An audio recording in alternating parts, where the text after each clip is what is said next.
सुप्रभात श्रोता बंधु आज प्रसंग ताहांक अधिकार रे जीवन काटिबा आमेन।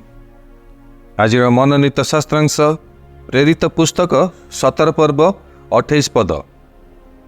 कारण ताहांक ठारे आम मानकर अस्ति गति और स्थिति जेपरी आपण मानकर निज कवि मानक मध्यरु सुधा केतक कहि अछंती। कारण आम्भे माने मध्य ताहांकर वंश। हालेलुया। मोर प्रिय श्रोता बंधु, जीशुଙ୍କ नामरे ही बंचिबा वास्तव ख्रीष्टीय जीवन अटे। आमेन। यही वाक्य अधिक प्रेरणादायक अटे। सेथिपई कलस्य मंडली को साधु पाउल लेखन्ति तांक पत्र रे 3 पर्व 17 पद वाक्य रे, आउ वाक्य कि कर्म रे तुम्हे माने जहा किछि कर से समस्त प्रभु जीशुଙ୍କ नामरे करी ताहांक द्वारा पिता ईश्वर को धन्यवाद दिय। आमेन। मोर प्रिय श्रोता बंधु, ताहांक नामरे समस्त कार्य करी जीवन यापन करंतु। आमेन। एक अलौकिक जीवन निमंते यह एक चाबिकाठी अटे। यार अर्थ आपण ताहांक पई ताहांक अधिकार रे जीवन काटु अछंती। आमेन। अतएव आपणक जीवन रे पराजय विफलता और अंधकार कौनसी स्थान नहीं। आमेन। आपणक निमंते जीवन केवल महिमा अटे। कारण आपण जीशुଙ୍କ नामरे नामित होई अछंती।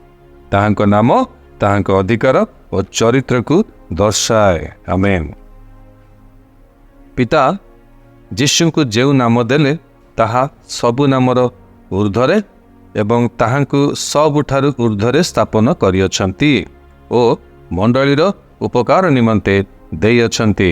Praise the lord. एफिसिय मंडली को साधु पाउल लेखन्ति तांका पत्र रे 1 पर्व 22 एवं 23 पद वाक्य रे, ईश्वर समस्त विषय ताहांक पाद तले बसीभूत करी रखी ताहांकु सर्व विषयर मस्तक स्वरूपे मंडली को दान कले। सही मंडली ताहांक शरीर स्वरूप अर्थात जे समस्त विषय को सर्वोत्त भाव में पूर्ण करती ताहांकर पूर्णता। आमेन। हालेलुया। मंडली ताहांकर शरीर अटे एवं जेहेतु समस्त विषय ताहांक पाद तले बसीभूत, शैतान मध्य आपणक पाद तले अछि। आमेन। जीवन रे सब किछि आपणकर बसवर्ती।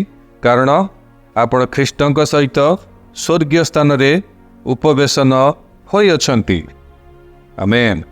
जदि आपण निजको दुखपूर्ण परिस्थिति रे पाउ अछंती तेबे घोषणा करंतु, मु जीशुଙ୍କ नाम रे परिवर्तन हेबा पई आदेश देउछि। आमेन। जीशुଙ୍କ नाम रे परिस्थिति को नियंत्रण करी ता उपरे राजत्व करंतु। जहा ईश्वरଙ୍କ नुहे आपणक पाखरे थिबा अधिकार को नहीं ताहाकु अग्राह्य करंतु और जहा आपणक प्रति ईश्वरक इच्छा रे स्थिर अटे ताहाकु अनुमोदन करंतु। आमेन। ईश्वर आपणकु आज वाक्य द्वारा विशेष भाव में आशीर्वाद करंतु। आसंतु प्रार्थनार समय मध्य को जीवा प्रार्थना करिबा। मो पछे पछे आपण यही प्रार्थना करंतु। प्रिय पिता, मो जीशु ख्रीष्टଙ୍କ ठारे आनंद करुअछि। यह जानी जे से समस्तंकर प्रभु अटंती। मो परिस्थिति उपरे विजयी ओ प्राधान्यता देउछि। कारण मु जीशुଙ୍କ नामरे ओ ताहांक अधिकार रे जीवन काटुअछि। ଯୀଶୁଙ୍କ ନାମରେ ଆମେନ୍।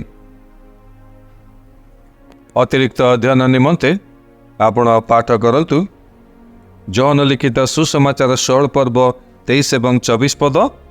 ପୁନର୍ବାର ଫିଲିପିୟ ମଣ୍ଡଳୀ ନିକଟକୁ ସାଧୁ ପାଉଲଙ୍କ ପତ୍ର 2 ପର୍ବ 9 ପଦରୁ 11 ପଦ।